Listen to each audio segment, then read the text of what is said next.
ਅਗਲੀ ਖਬਰ ਮੈਂ ਚੱਲੀਏ ਯੂਐਸ ਸੁਪਰੀਮ ਕੋਰਟ ਦੇ ਨਾਲ ਸੰਬੰਧਿਤ ਆ। ਕਹਿੰਦੇ ਭਈ ਯੂਐਸ ਸੁਪਰੀਮ ਕੋਰਟ ਦੇ ਬਾਹਰ ਉੱਚੀ ਜਿਹੜੀ ਫੈਂਸ ਆ, ਹਾਈ ਫੈਂਸ ਉਸ ਨੂੰ ਇਰੈਕਟ ਕਰ ਦਿੱਤਾ ਗਿਆ ਹੈਗਾ। ਪਿਛਲੇ ਦਿਨਾਂ ਤੋਂ ਪ੍ਰੋਟੈਸਟ ਬਹੁਤ ਵੱਡੀ ਗਿਣਤੀ ਦੇ ਵਿੱਚ ਹੋ ਰਹੇ ਆ। 8 ਫੁੱਟ ਉੱਚੀ ਜਿਹੜੀ ਹਾਈ ਫੈਂਸ ਆ, ਉਹ ਸੁਪਰੀਮ ਕੋਰਟ ਦੀ ਬਿਲਡਿੰਗ ਦੇ ਆਲੇ-ਦੁਆਲੇ ਲਾਈ ਹੈਗੀ ਆ। ਸੋ ਜਿਹੜੇ ਉੱਥੇ ਮਾਰਸ਼ਲਸ ਆ, ਉਹ ਚਾਹੁੰਦੇ ਆ ਵੀ ਕਿਸੇ ਤਰ੍ਹਾਂ ਦੀ ਕੋਈ ਦੁਰਘਟਨਾ ਨਾ ਵਾਪਰੇ। ਇੰਨੀ ਵੱਡੀ ਗਿਣਤੀ ਦੇ ਵਿੱਚ ਜਿਹੜੇ ਲੋਕ ਆ ਉਹ ਪ੍ਰੋਟੈਸਟ ਕਰ ਰਹੇ ਆ ਤੇ ਉਹ ਇਸ ਕਰਕੇ ਜਿਹੜਾ ਆ ਸੁਪਰੀਮ ਕੋਰਟ ਦੀ ਜਿਹੜੀ ਬਿਲਡਿੰਗ ਆ ਉਸਦੇ ਆਲੇ-ਦੁਆਲੇ 8 ਫੁੱਟ ਉੱਚੀ ਫੈਂਸ ਲਾਈ ਗਈ ਹੈਗੀ ਆ। ਜੀ, ਇਸ ਦੇ ਬਾਬਤ ਆਪਾਂ ਨੂੰ ਪਤਾ ਹੀ ਆ ਵੀ ਅਬੋਰਸ਼ਨ ਦੇ ਮਾਮਲੇ ਦੇ ਵਿੱਚ ਜਿਹੜਾ ਇਸ ਟਾਈਮ ਮੁੱਦਾ ਪੂਰੀ ਤਰ੍ਹਾਂ ਗਰਮਾਇਆ ਹੈਗਾ ਆ। ਜਿਹੜੇ ਚੀਫ ਜਸਟਿਸ ਜੌਨ ਰੋਬਰਟਸ ਆ, ਉਹਨਾਂ ਨੇ ਕਿਹਾ ਆ ਵੀ ਜਿਹੜਾ ਸੁਪਰੀਮ ਕੋਰਟ ਦਾ ਇਹ ਮੈਮੋ ਲੀਕ ਹੋਇਆ ਆ, ਡਰਾਫਟ ਓਪੀਨੀਅਨ, ਉਹ ਅਪੋਲਿੰਗ ਆ। ਵੀ ਇਹ ਇੱਕ ਬਹੁਤ ਹੀ ਮਾੜੀ ਜਿਹੜੀ ਚੀਜ਼ ਹੋਈ ਆ, ਵੀ ਇਸ ਤਰੀਕੇ ਦੀ ਕੋਈ ਵੀ ਚੀਜ਼ ਨਹੀਂ ਹੋਣੀ ਚਾਹੀਦੀ। ਸੋ ਉਹਨਾਂ ਨੇ ਨਾਲ ਇਹ ਵੀ ਕਿਹਾ ਵੀ ਇੱਕ ਭੈੜੇ ਸੇਬ ਦੇ ਕਰਕੇ ਲੋਕਾਂ ਨੂੰ ਮੁਲਕ ਦੇ ਇਸ ਸਭ ਤੋਂ ਉੱਚੇ ਕੋਰਟ ਤੇ ਉਸਦੇ ਵਰਕਫੋਰਸ ਦੇ ਪ੍ਰਤੀ ਮਾੜਾ ਨਹੀਂ ਬੋਲਣਾ ਚਾਹੀਦਾ। ਠੀਕ ਹੀ ਜਿਹੜਾ ਉਹ ਤੁਸੀਂ ਸੋਚੋ।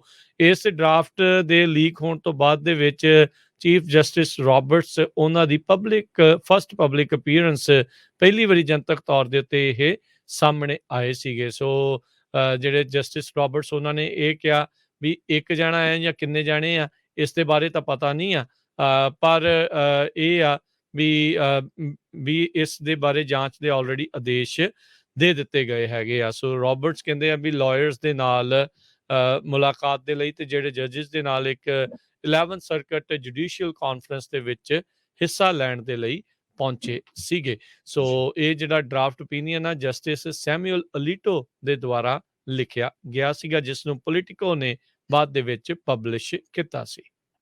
ਅਗਲੀ ਖਬਰ ਮੈਂ ਚੱਲੀਏ ਯੂਐਸ ਸੁਪਰੀਮ ਕੋਰਟ ਦੇ ਨਾਲ ਸੰਬੰਧਿਤ ਆ। ਕਹਿੰਦੇ ਭਈ ਯੂਐਸ ਸੁਪਰੀਮ ਕੋਰਟ ਦੇ ਬਾਹਰ ਉੱਚੀ ਜਿਹੜੀ ਫੈਂਸ ਆ, ਹਾਈ ਫੈਂਸ ਉਸ ਨੂੰ ਇਰੈਕਟ ਕਰ ਦਿੱਤਾ ਗਿਆ ਹੈਗਾ। ਪਿਛਲੇ ਦਿਨਾਂ ਤੋਂ ਪ੍ਰੋਟੈਸਟ ਬਹੁਤ ਵੱਡੀ ਗਿਣਤੀ ਦੇ ਵਿੱਚ ਹੋ ਰਹੇ ਆ। 8 ਫੁੱਟ ਉੱਚੀ ਜਿਹੜੀ ਹਾਈ ਫੈਂਸ ਆ, ਉਹ ਸੁਪਰੀਮ ਕੋਰਟ ਦੀ ਬਿਲਡਿੰਗ ਦੇ ਆਲੇ-ਦੁਆਲੇ ਲਾਈ ਹੈਗੀ ਆ। ਸੋ ਜਿਹੜੇ ਉੱਥੇ ਮਾਰਸ਼ਲਸ ਆ, ਉਹ ਚਾਹੁੰਦੇ ਆ ਵੀ ਕਿਸੇ ਤਰ੍ਹਾਂ ਦੀ ਕੋਈ ਦੁਰਘਟਨਾ ਨਾ ਵਾਪਰੇ। ਇੰਨੀ ਵੱਡੀ ਗਿਣਤੀ ਦੇ ਵਿੱਚ ਜਿਹੜੇ ਲੋਕ ਆ ਉਹ ਪ੍ਰੋਟੈਸਟ ਕਰ ਰਹੇ ਆ ਤੇ ਉਹ ਇਸ ਕਰਕੇ ਜਿਹੜਾ ਆ ਸੁਪਰੀਮ ਕੋਰਟ ਦੀ ਜਿਹੜੀ ਬਿਲਡਿੰਗ ਆ ਉਸਦੇ ਆਲੇ-ਦੁਆਲੇ 8 ਫੁੱਟ ਉੱਚੀ ਫੈਂਸ ਲਾਈ ਗਈ ਹੈਗੀ ਆ। ਜੀ, ਇਸ ਦੇ ਬਾਬਤ ਆਪਾਂ ਨੂੰ ਪਤਾ ਹੀ ਆ ਵੀ ਅਬੋਰਸ਼ਨ ਦੇ ਮਾਮਲੇ ਦੇ ਵਿੱਚ ਜਿਹੜਾ ਇਸ ਟਾਈਮ ਮੁੱਦਾ ਪੂਰੀ ਤਰ੍ਹਾਂ ਗਰਮਾਇਆ ਹੈਗਾ ਆ। ਜਿਹੜੇ ਚੀਫ ਜਸਟਿਸ ਜੌਨ ਰੋਬਰਟਸ ਆ, ਉਹਨਾਂ ਨੇ ਕਿਹਾ ਆ ਵੀ ਜਿਹੜਾ ਸੁਪਰੀਮ ਕੋਰਟ ਦਾ ਇਹ ਮੈਮੋ ਲੀਕ ਹੋਇਆ ਆ, ਡਰਾਫਟ ਓਪੀਨੀਅਨ, ਉਹ ਅਪੋਲਿੰਗ ਆ। ਵੀ ਇਹ ਇੱਕ ਬਹੁਤ ਹੀ ਮਾੜੀ ਜਿਹੜੀ ਚੀਜ਼ ਹੋਈ ਆ, ਵੀ ਇਸ ਤਰੀਕੇ ਦੀ ਕੋਈ ਵੀ ਚੀਜ਼ ਨਹੀਂ ਹੋਣੀ ਚਾਹੀਦੀ। ਸੋ ਉਹਨਾਂ ਨੇ ਨਾਲ ਇਹ ਵੀ ਕਿਹਾ ਵੀ ਇੱਕ ਭੈੜੇ ਸੇਬ ਦੇ ਕਰਕੇ ਲੋਕਾਂ ਨੂੰ ਮੁਲਕ ਦੇ ਇਸ ਸਭ ਤੋਂ ਉੱਚੇ ਕੋਰਟ ਤੇ ਉਸਦੇ ਵਰਕਫੋਰਸ ਦੇ ਪ੍ਰਤੀ ਮਾੜਾ ਨਹੀਂ ਬੋਲਣਾ ਚਾਹੀਦਾ। ਠੀਕ ਹੀ ਜਿਹੜਾ ਉਹ ਤੁਸੀਂ ਸੋਚੋ।